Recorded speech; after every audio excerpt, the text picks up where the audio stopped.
You're listening to the Screaming Pods Network. Ladies and gentlemen, boys and girls. We interrupt this program to give you a bulletin just received from one of our naval units at sea. Hello, what have we here? My God, it's full of stars. XENOPOD from the year of 5000.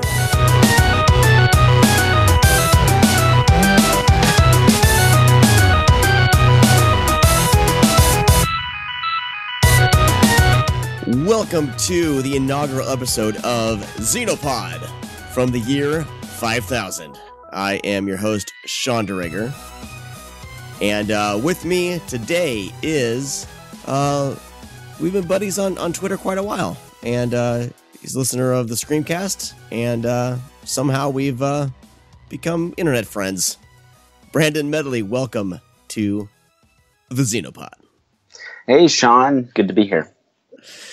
So it's always funny when, you know, we start talking about like internet, you know, meeting up people on the internet and all that kind of stuff. Like how did we end up crossing paths? Was it through Screamcast, right? And then was it through my Armchair Philosopher podcast? I can't try to tie down the timeline. I don't actually remember when we first came across each other on Twitter. I think we had so many mutual friends that I kept seeing your name on Twitter a lot of times, right, interacting with you, not realizing that I wasn't actually following you. Like, that tends to happen to me a lot since Twitter changed to, you know, showing you other people's stuff. Mm-hmm. Sometime over the 2016, we connected. I know that I was aware of the Screamcast long before I was actually listening to it, because I would listen to a lot of horror podcasts and stuff. And you know, but there's only so many 2-hour chunks of time in the week. And then I think I actually listened to Armchair Philosopher first, and it hit the sweet part spot for me of, you know, skepticism and religion and sorting it all out. Nice. Well, welcome as the first guest of XENOPOD from the year 5000. My whole goal with this podcast is, I was looking. Okay, so by the time you heard this, you know that we have launched a podcast network called Screaming Pods, and it's over at screamingpods.com. You'll find a handful of shows over there to listen to, including the Screamcast, Brad Henderson and Mike Delaney's podcast, the SOVPOD, the SovPod, as well as Armchair Philosopher and other shows like Just the Discs and Bloody Popcorn, and we're bringing more in. And Brad was starting the SovPod with good old Mike Delaney, and I was looking, since I was thinking about doing this network, I wanted to bring kind of a handful of different, if it's a movie podcast, I wanted things other than horror, and Just the Discs handles that spot of being kind of all-inclusive with Brian Sauer, which is great. And I was looking for science fiction podcasts, and I couldn't find any other than Star Wars. So I was like, man, I need, you know, I would love to listen to a sci-fi podcast. It'd be great for this network. So I just decided to start one. So here we are. This is going to be a once a month deal for starters. Kind of go through the first year, see how this goes. We are going to have a rotation of colorful characters. And Brandon is our first colorful character to join in on the discussions. Hopefully we'll be bringing to you kind of lesser seen or movies that have been kind of lost in the shuffle of Star Trek and Star Wars. So we're not going to be talking about the big guns. I wanted to talk about things that people can discover and kind of little oddities and things like that. The one that we are talking about today, Brandon, you brought up, and I figured that would be fun because I hadn't seen it yet. And that's 1955's This Island Earth. Oh, wow. I didn't realize you had not seen this yet. I hadn't. I mean, I've seen the Metaluna Alien. I mean, that's been in culture saturated, and I'd always just seen it and always just attributed it to, you know, an old sci-fi film, but I had never sat down and watched This Island Earth. So when you brought it up, I was like, perfect excuse for me to sit down and watch this. Okay, well, I have a confession to make then. When I suggested this movie, this was not the movie I thought I was suggesting. Yes. It wasn't. I mean, I had seen this movie before, and it's perfect for what you're wanting to do. But I just randomly listed off some titles and shot them out there to you. And what I thought I was recommending us do is from 1951, When Worlds Collide. Oh, nice. I mean, I'm glad you didn't just go out and buy that Blu-ray. When Worlds Collide. They all have these kind of generic sci-fi sounding titles. I get them confused in my head. And I was like, well, I don't own either of them. I ordered the DVD of This Island Earth. And when it came in and I started reading the back of it, I was like, where's the rocket that leaves Earth with all the scientists, you know? Well, they are kind of gathering scientists. But it's not the exact same thing. We'll get to a good one to talk about, though. Yeah. Well, we'll get to the plot of This Island Earth and everything in just a moment. But first, Brandon, we need to get to people to know a little more about you. So I wanted to talk about first, before we jump into a specific film, we can both talk about what about, science fiction appeals to us. So when did you kind of start watching science fiction, and how did that evolve? Like, what was the first science fiction film you remember watching even? I tried to think about this when you told me I needed to answer this. It's hard to remember. I've been a sci-fi fan, I guess, most of my life. I guess the earliest memory that comes is E.T.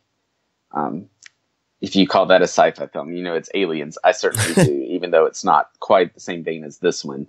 E.T. came out the year before I was born. So I didn't see it in the theater, but I grew up watching it. We were very obsessed with it in my household. It's still my favorite movie to this day. And so for a long time, and I still say this when people ask me what kind of things I like, I say, well, if it has aliens and spaceships, dragons, superheroes, or monsters in it, and robots, there's a pretty good chance it's my kind of thing. And so, that encompasses all the big sci-fi and fantasy stuff.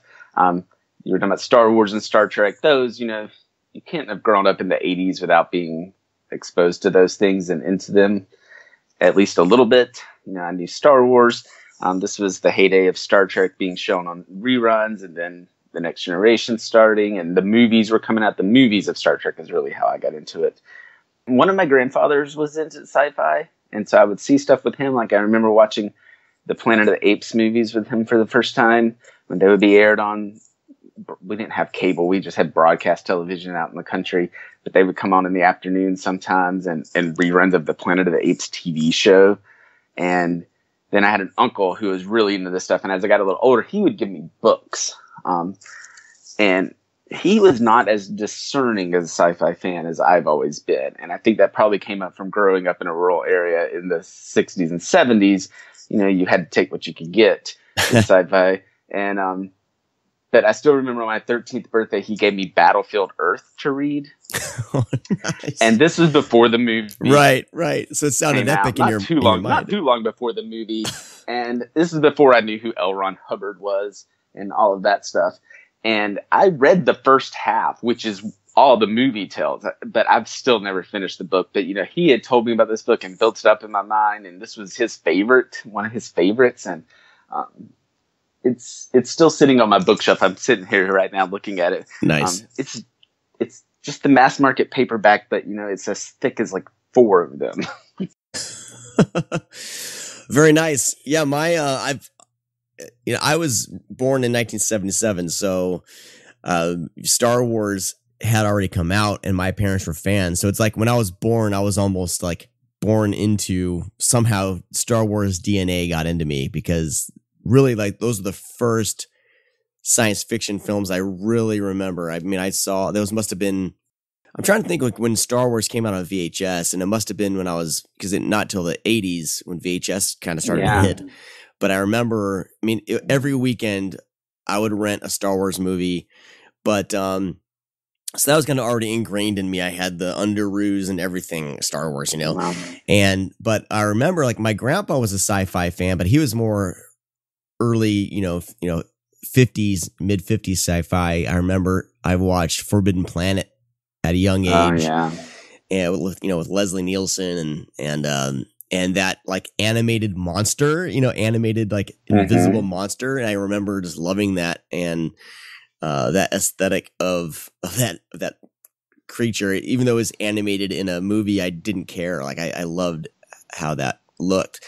And of course, Star Trek, the original series, I would always watch with my grandpa, and that kind of formed that taste for early science fiction, and then into Star Wars, and especially as I got older, I started to discover horror, sci-fi like Alien, and then I discovered like B-level science fiction movies like Crash and Burn and Robot Jocks.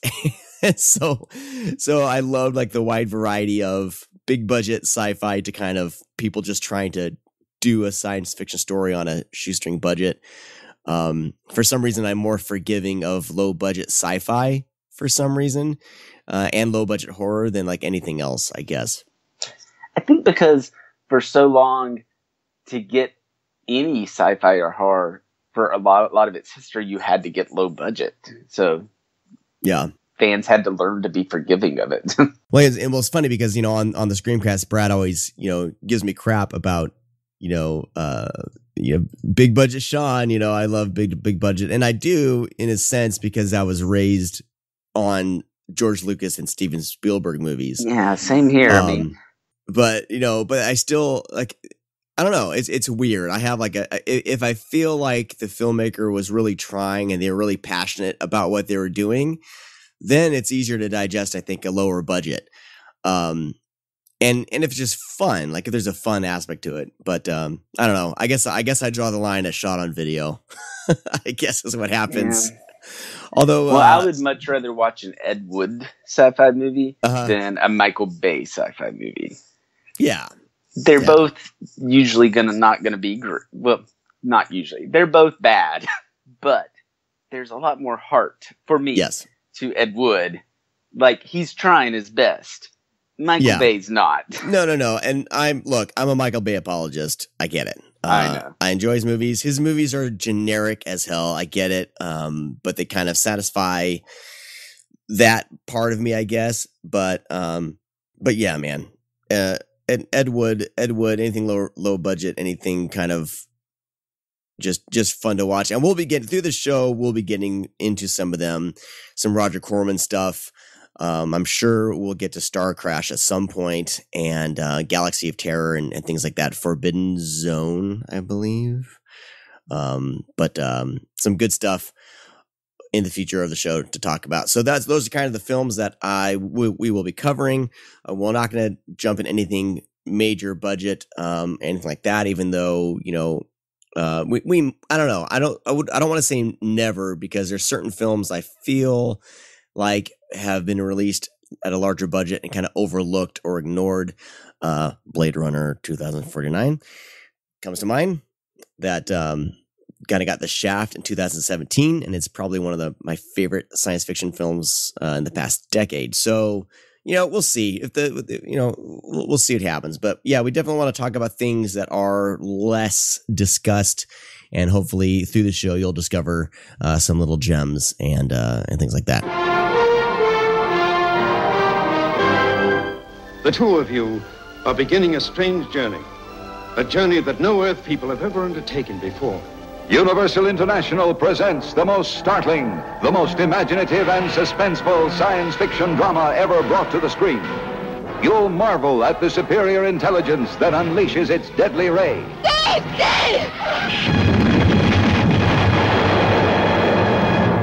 Or can kidnap an airplane in flight.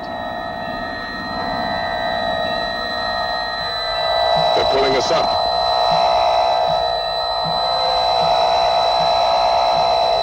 Prisoners hurtling through endless space, speeding toward the unearthly furies of a planet gone mad. See sights never before dreamed by man. The battle between guided meteors and deadly rays. They're gonna hit us! They're gonna hit us! A planet doomed to destruction.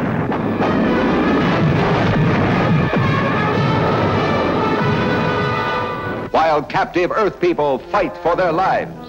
It is indeed typical that you Earth people refuse to believe in the superiority of any world but your own. Run, Ruth, run!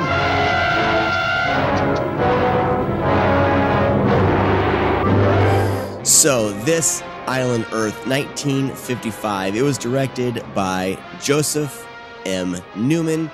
He got the itch to direct a science fiction film, and he found the book that had come out in 1952. And I thought I wrote down who wrote the book, but it's not on my notes. Brandon, do you happen to have the author of the book? Was it Raymond F. Jones? Yes, sir. Yes, 1952, Raymond F. Jones. My computer finally caught up with my brain. So the novel was originally published kind of piece by piece through the magazine Thrilling Wonder Stories. So there's 3 novelettes kind of over a few years, starting in 1949. There was The Alien Machine, then there was The Shroud of Secrecy, and then The Greater Conflict. So those 3 stories were in this magazine, Thrilling Wonder Stories, and eventually were published into a novel form. And so the director, Joseph Newman, he hadn't really done a whole lot of sci-fi. I don't think at this point had done any science fiction. He had done more kind of like thrillers and things like that. And he had presented this idea, I believe, to Universal. Well, no, at first they were going to be doing this independent. So he had a screenwriter, and they were looking to release this themselves. Universal got on board and decided that this would be their first big special effects, Technicolor, science fiction film, and would be kind of an event. And that's how the movie kind of was born. Yeah, and if you watch it now, I'm sure most people would be making fun of the special effects or kind of rolling their eyes. But I went back and read a couple of the reviews for when the movie came out, and it's praised for its special effects and how state-of-the-art they are and how amazing they looked and stuff. Yeah. Yeah, it's pretty funny because this kind of came back around into cultural consciousness through Mystery Science Theater 3000. And that's how I'd kind of heard about it, because it came out as the Mystery Science Theater 3000, the movie. And they were going to be basically, whatever they do on that show. I am not a fan of Mystery Science Theater 3000. I'm not either. I don't know. I would see it on like Comedy Central and stuff like that, and I would just be and I would want to watch the movie. I would be like, shut up. I want to watch this movie, and this was kind of before like Cinema Sins and all this kind of stuff where you would basically make fun of a film and for other people's enjoyment. I'm on the fence with that stuff, and Cinema Sins especially, like, I don't really like that. I think it's done in a mean-spirited way, and I think I don't diminishes. like them. What's your thoughts on? Because MST3K is one of those things that I feel like I'm supposed to like. So many of my friends and people who are into the same things I'm in love it. I have tried. I mentioned earlier, I didn't grow up with cable. I didn't have access to any of the cable channels till my senior year in high school. So I kind of missed out on the first big heyday of MST3K. And so for the longest time, I'd hear about it, but I had no way to watch it. And so when MST3K, the movie, came out, they had it at the video store. I do remember renting it. That may have been the first time I watched This Island Earth. But until I was researching for the podcast today, I did not put it together that it was actually the movie in there, because I probably never finished watching MST3K, the movie, because like you said, I'd rather watch the movie. It had robots, so that was my thing. I liked the little sketches with the characters, and I would like the movie, right, but I wanted them to shut up during the movie. Well, yeah, because I tried watching a scene near the end when the Metaluna creature is all 3 of our main characters are in these pod things, and the creature's kind of slowly walking towards, and of course goes to the woman, and all she does is just scream and finally gets out. But I don't know, man. Like, there's something about that, the imagery of this just cheesy looking alien and everything coming towards the woman. Like, in your own mind, you have your own commentary about this stuff. And what, in my mind, the things I was thinking was not as funny or entertaining as what these three guys were saying. So, hey, if you like it, that's great. That's your thing. It never, for some reason, never stuck with me. So yeah, but it feels good to hear you say that, because, like I said, so many people tell me, like, every few years I will, like when they brought back MST3K this past year, I watched a few episodes on Netflix. Every few years I try to go back and give it another shot, because so many people whose opinions I generally agree with just love it. But I've never been able to get into it. And mostly just because I always want to watch the movie. I like Elvira instead. You know, she'll pop up occasionally. Right. Little bits in the middle, but she mostly goes away and lets you enjoy the movie. Yeah, yeah. Same thing with is it Katrina's movie theater or whatever? You know, the Code Red Blu-rays always have this Katrina's something theater. I haven't watched any of those. They have that mode. It's like a low, but it's third, fourth, fifth tier Elvira. But gotcha. But it's the same kind of thing. You know, have fun with this movie, but yeah, for the most part, you're going to be able to watch it uninterrupted. Yeah. And I did write down a quote from the Mystery Science Theater 3000 people about why they chose this film that I thought was important. It might serve as a good introduction to actually talking about the movie here.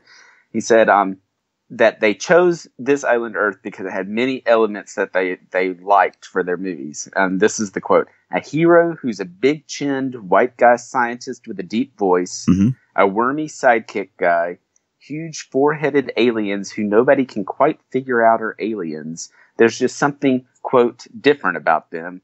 And a couple of rubber monsters who die on their own without the hero ever doing anything. Yes. We'll get to that. We need to talk about that. We'll get to it. Yeah, I mean, if you haven't seen This Island Earth, I do recommend it. I think if you're a fan of science fiction, it's a kind of good, and I feel like it's a good way if you are wanting to kind of rediscover older science fiction. It's a good way to kind of get your toes wet. I know that my kids at least would love probably the last part of the film, which is the most batshit crazy. But I have the plot here for This Island Earth. I'm going to read it. This comes from, this comes from Google. I just typed in plot and it came uncredited. So if you wrote this, I'm sorry, but this is just Google just says this is the plot. Okay. Scientist Cal Mitchum, played by Rex Reason, which is one of the most fantastic actor names out there, solves a mysterious puzzle that allows him access to a highly secretive program led by the mysterious Exeter, played by Jeff Morrow, that has assembled the world's greatest scientific minds in an attempt to quickly learn how to generate and store nuclear power. But with the help of fellow scientist Ruth Adams, Faith Domergue, you're going to find out, if you haven't listened to the Screamcast, that I can butcher last names, and Steve Carlson, played by Russell Johnson.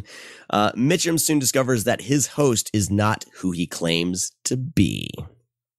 So that's the official plot for This Island Earth. And yeah, you're right. It has the square-jawed lead character who talks like this all the time. And you're right. Like there's a moment in the film, like I brought up earlier, where the alien is coming towards the woman and she's just screaming. She escapes her little pod that she's in and she runs, and the alien just falls down and dies. And, and here comes, our lead character, Cal Mitchum, and he just puts his hands on her shoulders and he goes, "Are you okay?" Like that's pretty much all he does. Yeah, and when the mutant dies, he just vanishes. Yeah. Like he's a Jedi or something. Totally. And I think George Lucas probably took that. I think he stole that. Probably. I mean, just mashes up everything else, which is why we love it. Yeah. No, this film is great. It's a bit slow moving, but you have your cocky pilot, and he's coming down and he's giving an interview, of course, about how awesome he is, and they're experimenting with nuclear technology, right? And that's what he's talking about. Yeah, they describe at the beginning, he says we're living in a push button age, but then says that they're going to try to link these electronics with atomic energy. Nice. And then we get this great, like, best of reel of stock footage, aerial stock footage as he flies across the country. But he goes from DC to New York City to the Rockies to the Grand Canyon and then to LA. Right. I think was the sequence of events and things I recognized. Well, yeah, I mean that was all. And was that based on the technology he was testing out? Yeah, that's what I wrote down. That's what he's describing at the beginning. You know, he's at the very beginning of the movie. He's flying his plane. He's doing his own research, and then he stops and he talks to these other guys and kind of describes what he's doing. And fantastic. You don't find scenes like that anymore in films, you know, where he's just standing there outside of his plane, kind of giving an interview, and he's just super confident. And, you know, he's obviously, these reporters come around all the time, and so him and I think one of his assistants, they find a box full of materials and instructions to put basically this stuff together. So they decide to put this together, I guess, just because, right? Because that's what you do, right? When you're I think so. It's just when you're a strange scientist. Box. We didn't order this. Let's see what it does. I'm a nuclear physicist. I have a strange box. I'm going to put this together. Catherine tube with an endium complex of +4. What are they talking about? I don't know, but this outfit has them. This isn't paper. Some kind of metal. Interocitor incorporating planetary generator. Interocitor with voltarator, with astroscope. Here's something my wife could use in the house. An interocitor incorporating an electron sorter. Although she probably gained 20 pounds, well, it did all the work for her. They decide to put all this stuff together, and they basically build an intervocitor. A Skype. Or interocitor. I wrote it down both ways. Interocitor. Yeah, it's basically an automatic version of an ancient version of Skype, video chat, voice over IP, video over IP, and a white-haired man, Exeter, who may have, maybe he has like a malformation. Maybe he was just born that way, but he has a couple little, bumps, on his forehead, kind of early Klingon, I would say, bumps on his forehead, and his name's Exeter, and he tells them that this was a test because they're recruiting scientists for a special project. You have successfully accomplished your task, Dr. Meacham. You've assembled an interocitor, a feat of which few men are capable. Who are you? I'm called Exeter. I'm a scientist like yourself. Shall we say, a colleague. My colleagues don't materialize out of strange machines. They're flesh and blood. And so am I, Dr. Meacham, as I hope you'll soon find out. Although I admit at the moment I do appear immaterial. But no matter. I represent a group which is seeking scientists of exceptional ability. All prospects must pass an aptitude test, which you've just done. I'm flattered. Only I don't remember applying for any job. I actually wrote Hector Hammond from Green Lantern is who he reminded me of. So with the big head. I actually thought that I wrote down whenever he first comes on the interocitor, it's like he almost sounds like a Phil Hartman character. Mm-hmm. Later, when he's not talking on the radio or the interocitor, he doesn't quite sound so much. But that first part when he comes on and he's on there, I was like, this sounds like it could have been voiced by Phil Hartman almost. Very much that stagey, over the top, Troy McClure type thing. Yeah, well, he's putting it on for the camera, So they basically says, they want to recruit this scientist, Mitchum, to join him, and of course his who's his assistant's name?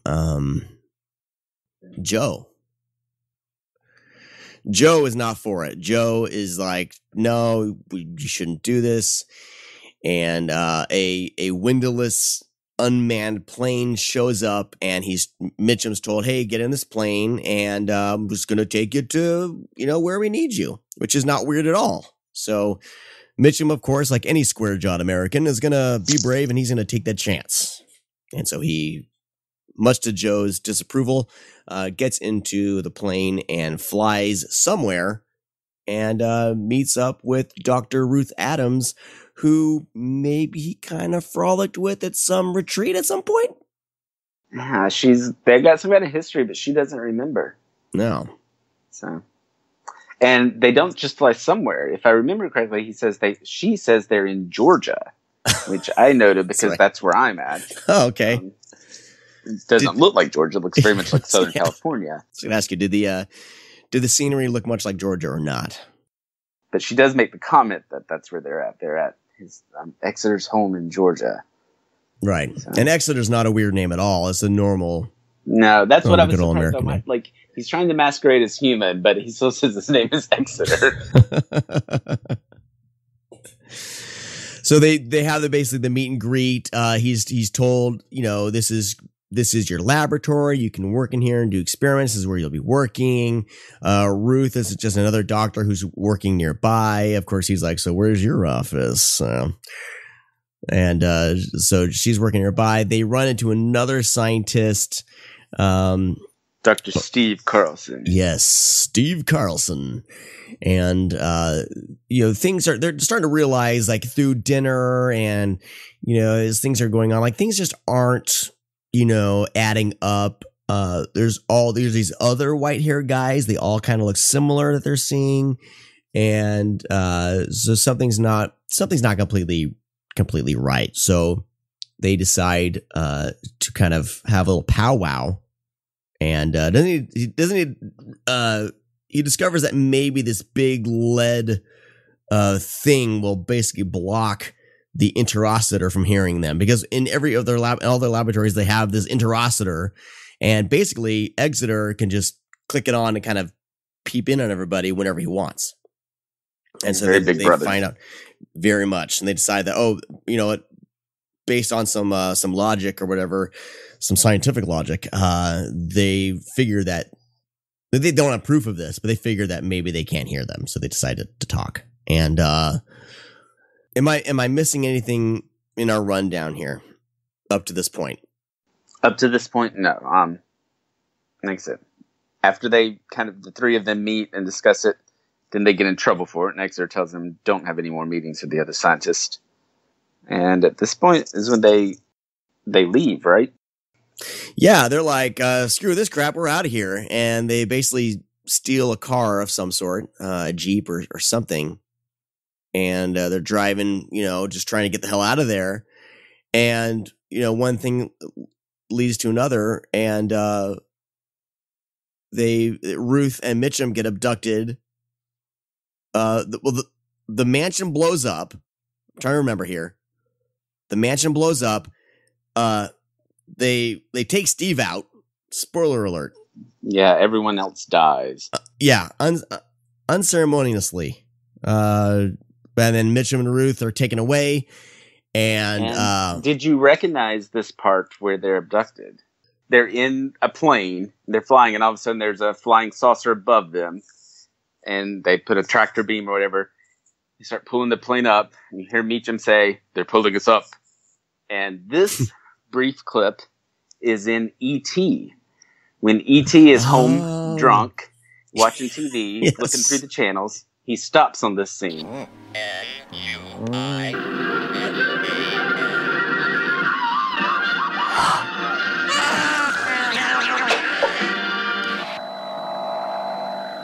They're pulling us up.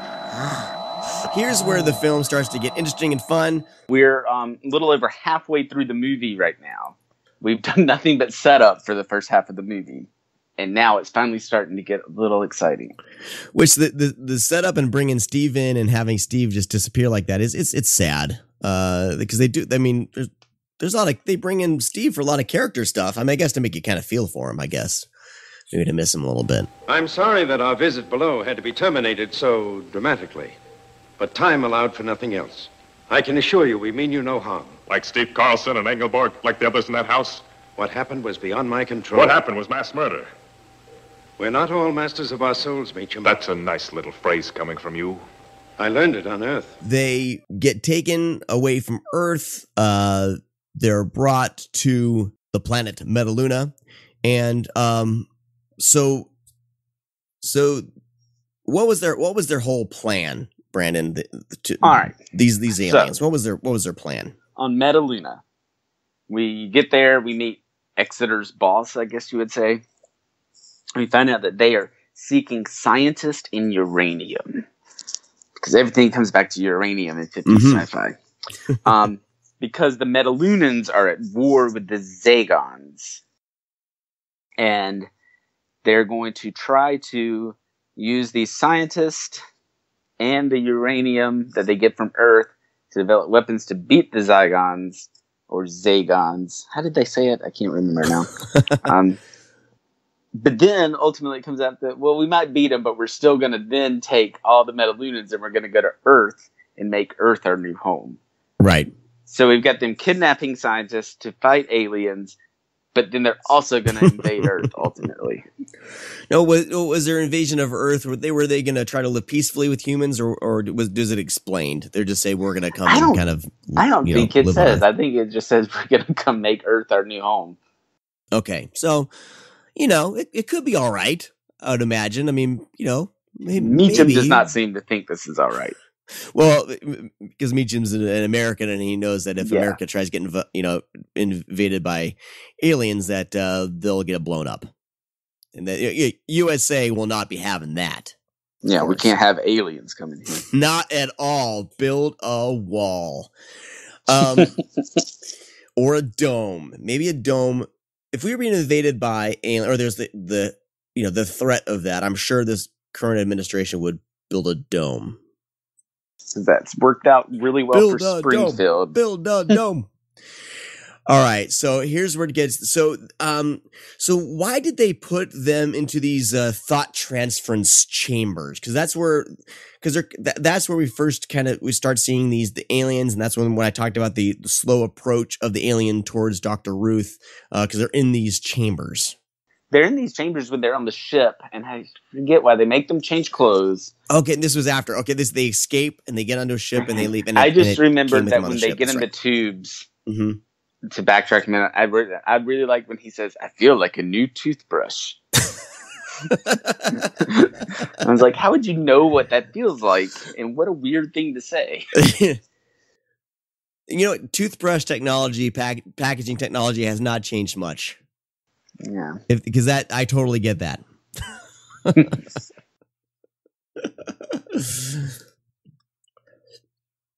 So are they they're in these tubes, and but we're for this sense we're gonna spoil this film. I'm sorry, it came out in 1955.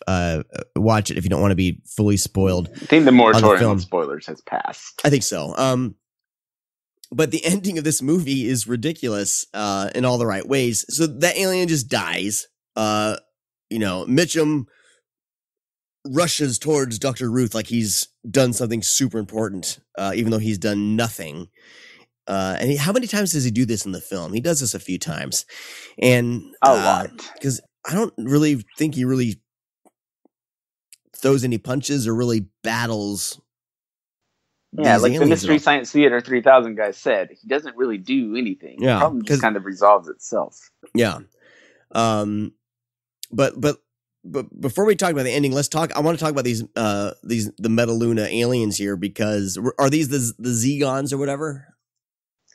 Well, this is where I was confused, because they talk about that they're at war with the Zygons or Zegons or Zagons. But the alien monster that we see is this mutant. Huh. who okay. Right. The Metalunans created. We never even see the Zygons. Okay. They're just dropping bombs or whatever from the sky. I'm sure it's just budgetary constraints. Yeah, and so I forget, the mutant has been bioengineered to protect this chamber that they're trying to go to.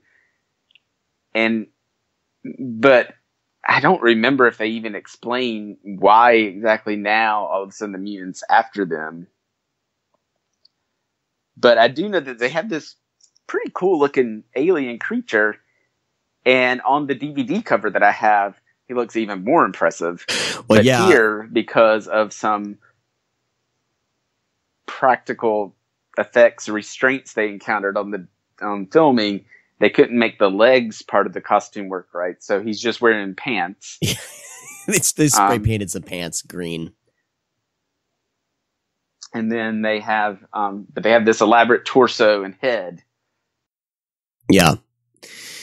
Yeah. So, but no, the aliens look awesome. They were inspiration for me to make our little logo. I was going to ask you if that was based off of these. Oh, once I saw those aliens, I was like, yeah, that's going to go in the logo. I mean, I was using an alien egg, and I was like, everyone knows alien. I was like, I need something. Yeah, but see, it's still iconic, you know. Mm-hmm. I need to do a shout out here to Mark Sutter, who kind of helped me develop this little drawing. It's like I needed an artist to kind of come in and make it original rendition of it. So Mark Sutter came in, and Mark, thank you very much. He drew something, and then I ruined it by making it 8-bit. So Mark, thank you for being a trooper when I did that. But yeah, though the design is awesome. I've seen a lot of kind of action figures of the alien, of the mutant or whatever, and it's just a really, really cool design, and it's something that I think a lot of movies since then have kind of borrowed from. But this design, I mean, this is a movie that I think, if it was remade today, could be really cool, and they can do a really amazing job with that design of the alien. They would probably sex the movie up way too much, though. But yeah, I think for its time, the special effects are really good. I mean, obviously, it update the effects, but I think what they really need, if they were to bring it back, really just need to invest in a better story. And that's good work. This is one of those things, like you said, the alien and clips of it, and clips from this movie. I mentioned that it's in E.T. Get used all over. I feel like things like Pee-wee's Playhouse or shows like that would include old bits of movies and stuff probably use some of this. I know I'd seen it somewhere as a kid, long before I ever saw the movie. I'm almost certain at Walt Disney World at Hollywood Studios, where they have the sci-fi drive-in restaurant. Are you familiar with this restaurant at Disney World? I think. Oh, yes. Where for people who may not be familiar, it's a restaurant, but it's designed like you're in an old 50s drive-in theater. Like the tables look like cars, and they serve the kitchen is in the concession stand, and they serve you hamburgers, hot dogs, stuff like that. But you're watching a movie the whole time, and it's this clip reel of different sci-fi movies and cartoons and things like that. And I'm almost certain in one of the montages, they have this scene with the mutant. Yeah, I think so. I mean, it's become iconic, just that scene. So like I said, I was familiar with that. And if you were one of the few people, I know I was on opening day, the only person in my theater that saw Looney Tunes Back in Action in like 2006, directed by Joe Dante. Wow. He loves this kind of stuff. There's a scene that I vaguely remember. I don't remember this. I read it on Wikipedia, but there's a scene where they go to Area 51 and they've got all these old movie aliens locked up in there. And the mutant from this movie is one of them. Let's get to the ending really quick, and I want to bring up some other trivia, and then we'll move into a segment that I hope to do every show. So they escape, right? The mutant dies on its own, and as they're entering back into Earth, or as they get kind of down there, like the flying saucer catches on fire, or is it on fire before he drops them off? Exeter drops off Mitchum and Ruth. Just kind of, later, here you guys go.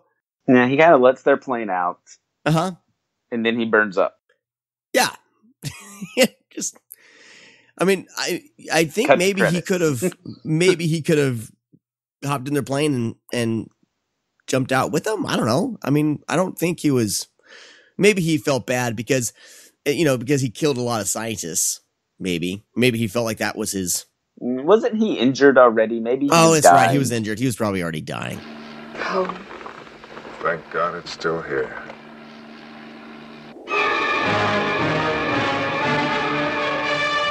What other kind of trivia do we have? I wanted to talk about Gwar a little bit. They titled their fourth album "This Toilet Earth," and that was kind of an homage and parody of this island Earth. Weird Al has used the interocitor a few times. I don't recall seeing these, but I read it online, that the interocitor shows up both in the Weird Al movie UHF and in the music video for Dare to Be Stupid. Very nice. I'm a huge Weird Al fan, and I believe I've seen those.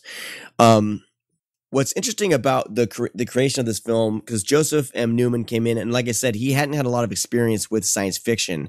So when he first turned in the film to Universal, once they got to the Metaluna scenes, Universal was like, it's not up to par.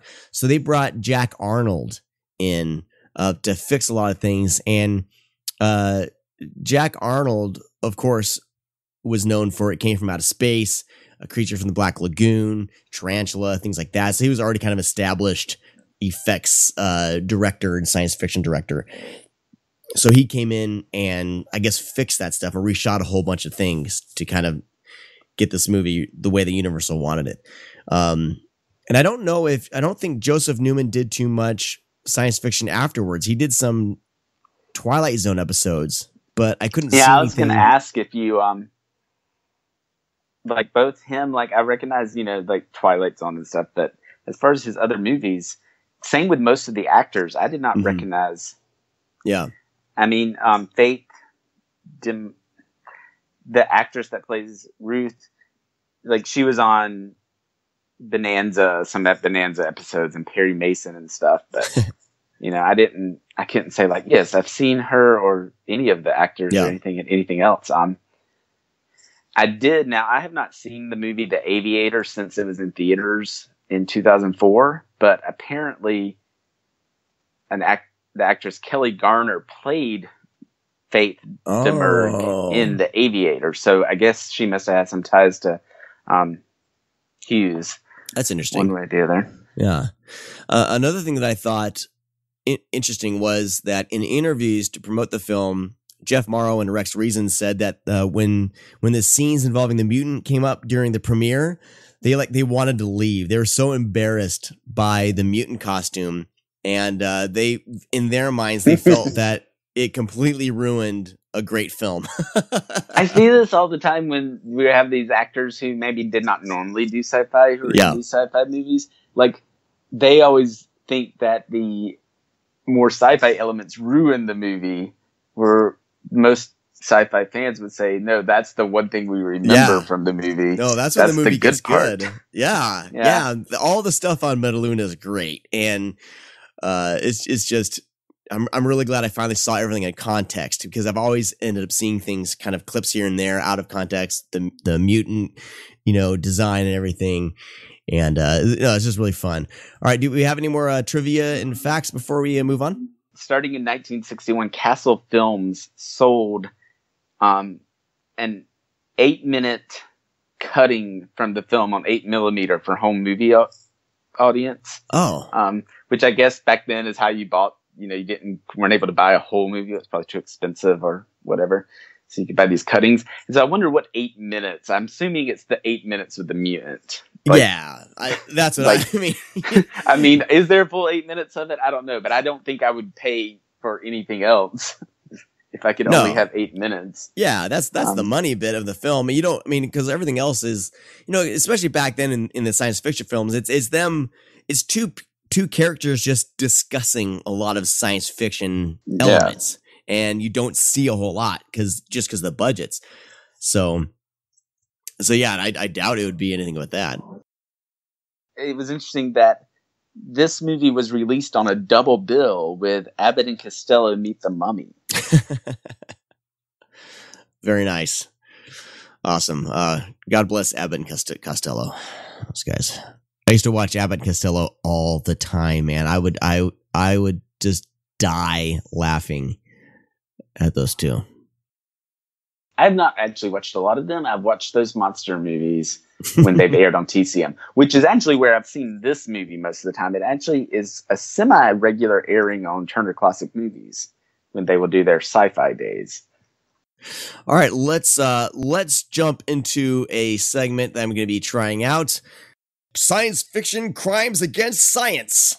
So I found some of these over at tvtropes.org. And as I move on with the show, I will try to find more of these, but they have a pretty great list here of things that aren't up to snuff, scientifically speaking, with what we know now. So the first one I have here is that they call the laboratory cat Neutron, and they say, oh, it's because he's so positive. But neutrons don't have any electric charge, like, at all. So that was, whatever. This could get super nerdy and maybe not funny, but I don't know. I'm gonna give this a shot. The fact that they have these magnetic clamps that I guess hold flesh and blood. Yeah, I'm looking at that on the list right now, but I don't remember this. I don't remember. The Zygon planet used to be a comet, which I guess is not possible. The planet Metaluna is transformed into a sun by meteorite bombardment, and Exeter claims that this new sun may warm other worlds someday, though it's not clear where he expects them to come from in defiance of the laws of orbital mechanics. I don't know. This stuff's not funny. It's not funny. No, I feel like, all right. So Neil deGrasse Tyson on Twitter, anytime there's a popular sci-fi movie come out, will try to just rain on everyone's fun. Right. Saying in the movie Gravity, the stars are positioned in this format. And I'm just like, dude, just let people enjoy it. Nobody but you knows that. Right.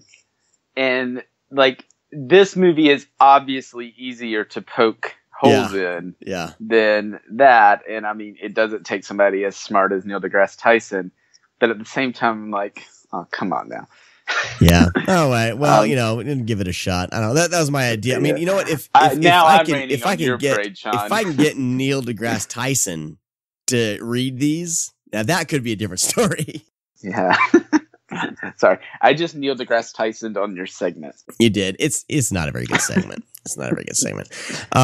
So as sometimes I'm going to be experimenting with this show, and if something doesn't work, my apologies. So.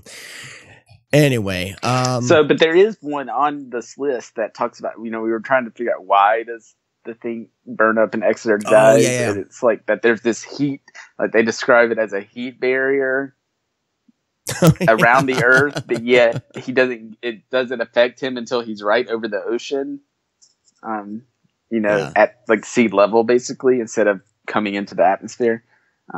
So maybe that would have made more sense had they not committed this crime against science. Maybe. All right. I'm going to workshop this. We're going to workshop this segment for the future. And if it needs to be abandoned, it will. But moving along, we're not going to beat a dead horse here. There's a Blu-ray out by Shout Factory for the Mystery Science Theater 3000 version, which is an 87-minute film. They cut out like 10 or I don't know. You only get like 73 minutes of the film in Mystery Science Theater 3000, the movie. So I was hoping that, Shout Factory would have put the original film on this Blu-ray. It would only have made sense to me but I don't know why they wouldn't have done that. So you got an actual DVD of the film. And I know that there's some Blu-ray versions from Germany and elsewhere. I'm not sure how good the quality is, but there's a DVD out, right? There's a DVD. It was on Amazon. If you search This Island Earth, I'm checking now, but I think it's the first thing that comes up. It was like $9.99 or something like that. At $9.47. The cut of the movie looked like the same one that you can find on YouTube. I wondered if this has gone public domain. I know most things that usually go to MST3K are. Yeah. And that would explain why, because I don't typically look for movies on YouTube because so many times you won't realize that they've changed the audio or something. And but the DVD and what was on YouTube that you had sent or told me about looked identical as far as I could tell. Yeah. And it looks pretty good. I would love some company to come in and give this a restoration. But I'm not sure. Like if any of you have seen the Blu-ray, let us know. It's a bit pricey, but it's in Germany. I'm wondering if you order from Amazon Germany, maybe it may be cheaper. But I mean, I'm looking at the DVD again now. It's got the Universal logo, like the new one, on the cover. So maybe it's not public domain. Maybe not. I don't know. Yeah. So I'd be interested in because I was bad. I watched this on YouTube trying to find this because I guess I assumed it was public domain, but it looked pretty good, and it would be fun to see a restored version of this. So I'm definitely interested in tracking down this German Blu-ray, especially, and checking it out. And the full movie was 86 minutes. So I know if you get the MST3K Blu-ray and watch it, you're not, like you had already mentioned that they cut some out of it. Yeah. But they cut like 15 minutes or so. Yeah. They probably cut all the stuff in the front end of the film. There's a good 15 mintres that could easily be cut. There's a good 30 minutes that could probably cut out of this movie without missing much. Oh, I wanted to mention there's a GIF, or is it pronounced GIF? I say GIF, but there's always debate. Yeah, is it or is it just a picture? But when they first go into Exeter's office, there's what looks like a cheeseburger painting on the wall. Oh yeah, which always makes me laugh. All right, well, you know what? I think that's going to do it for this first episode of XENOPOD from the year 5000. Brandon, thank you for joining me on this, and thanks for having me, Sean. I'm very honored to be the first guest. So thanks for having me. This was fun. I'm going to try to do this once. I'm going to do this once a month. I know that Brad Henderson has expressed interest. Mike Delaney is going to be on here. Other guests of the Screamcast are talking about it. I'm in talks with Brian Sauer, and Rob Hunter is interested. So I got the next few shows already kind of, we're working on those, and it's going to be fun. Kind of hear different people's perspectives on science fiction and kind of lesser known sci-fi films. So join me on this journey as I flesh all this out, and hopefully you guys discover some films that you hadn't thought about watching before, and give some stuff a chance other than just Mystery Science Theater 3000 cuts of the film. You know what I'm saying? I do know what you're saying. Brandon, where can people find you online? Well, the best place to find me is on Twitter at BrandMed. That's BrandMed. If you want to look at some stuff I wrote a long time ago, you can find blessedarethegeek.tumblr.com. And that is also my screen name on Instagram, where you can find me as well. Someone stole BrandMed before I could get it and has never posted. So Blessed Are the Geek over there. And occasionally I'll throw stuff up on the Tumblr, but usually you can find me mostly on Instagram and Twitter. Awesome. Well, you can find the Twitter handle for the show. It's XENOPOD 5000. Of course, you can go to xenopod5000.com. This show is hosted over at thescreamcast.com. But of course, the best place to find us probably, and all these other great shows on Screaming Pods, is over at screamingpods.com. Check out all the other shows. Brad and Mike's little side show, the SOV Pod, just cracks me up every time they release one. They're doing one every week. Screamcast is going to be probably doing 2 episodes a month, and I'm starting up my philosophy and religion podcast, The Armchair Philosopher, again soon. And then all these other great shows have jumped on board with us over at screamingpods.com. Brian Sauer's Just the Discs. We got Bloody Popcorn, and as well as Splathouse is on there as well. So check all them out. You can subscribe to the main Screaming Pods feed and get all the shows on iTunes, or you can subscribe to each separately, however you handle your podcast. All right, we will catch all of you guys next month. Thank you for listening. Bye-bye.